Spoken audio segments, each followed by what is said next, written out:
kalingap. Nandito ako ngayon sa bahay, sa Suba, Paway, Ilocos Norte. At nandito yung mga tanim ko mga kalingap, oh.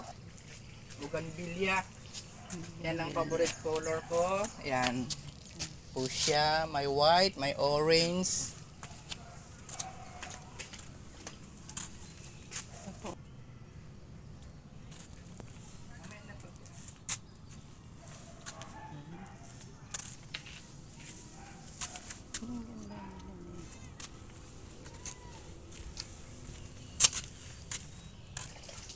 Ito mga kalingap, usa na lang itong tumutubo, itong mga ganitong laman. Ang tawag dito ay San Vicente. Sa amin naman, kumintang ang tawag niyan. Tapos dito meron kaming tanim na, ayan, lemon yan. Tapos ito ay sili na malalaki. Yan, mga lemon yan.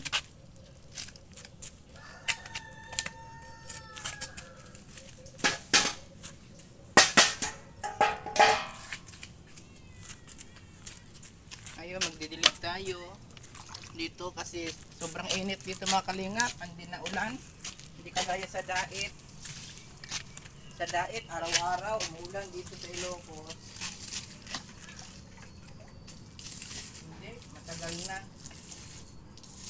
Ito namang bougainvillea mga kalingap, dapat palagi siya nakabilad sa init dahil namumulaklak. Yan ang paborito niya.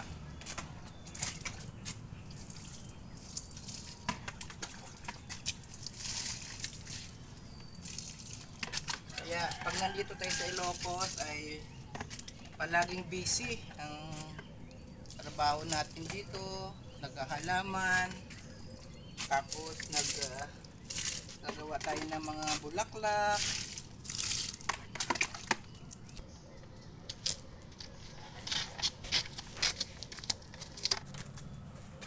Masarap ang pakiramdam mga kalingap, pang stress reliever ang mga bulaklak natin. Yan, sa hapon or sa umaga, dyan lang tayo, nakaupo, kape-kape. Yan, tatanggal na yung ating mga stress at saka naging masaya ang buhay ni Kalingap Jonah pag nandito tayo sa probinsya ng Ilocos Norte. Kasi dito mga kalingap, nagagawa mo yung gusto mo, nakapagtanim ka, pwede kang kasi hindi pa pwede mga kalingap magtanim ng mga gulay dahil sobrang init. At least ito sa paso naman siya pag didiligan mo yan, pero pag sa lupa, kaya ito wala akong tanim na gulay. Tuyo yung mga lupa. Yan yung aking paikot.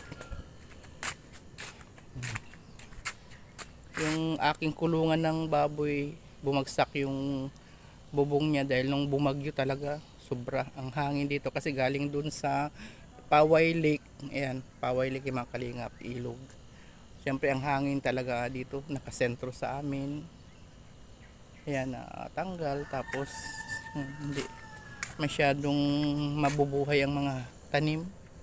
Ayan, tuyong-tuyo. Ito po yung mga halaman ni Kalingap Jonah, ang gaganda. Saka po nandito po, oh. Naganda po yung mga halaman. Ito po yung mga halaman ni Kalingap Jonah. Ito po, naganda. Iuwi natin ito sa Dait. Ito po, naganda yung mga halaman ni Kalingap Jonah. Press na press. Ito po. Ay, ito po. May ganda, oh. Yung bahay ni Kalingap Jonah, ang ganda. Ang linis-linis po yung bahay ni Kalingap Jonah. Oh, ang ganda ng ano niya, ganda ng kortina. Ang ganda yung mga salon niya.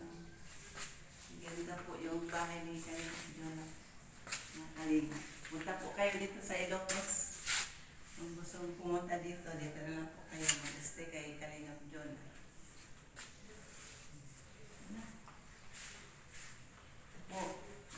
Cute, oh.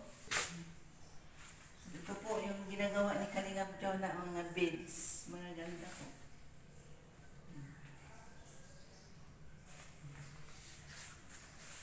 Oo, ito pa din, oh. Bagong gawa ni Kalingap Kalingap yun ang mga kalingap po, beads. Ito po yung tinitinyak po niya sa Malacanang. Gano'n.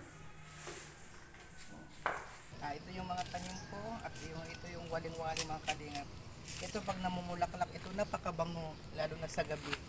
Dito ko na lang nilagay siya kasi puno siya At least dito medyo hindi masyadong.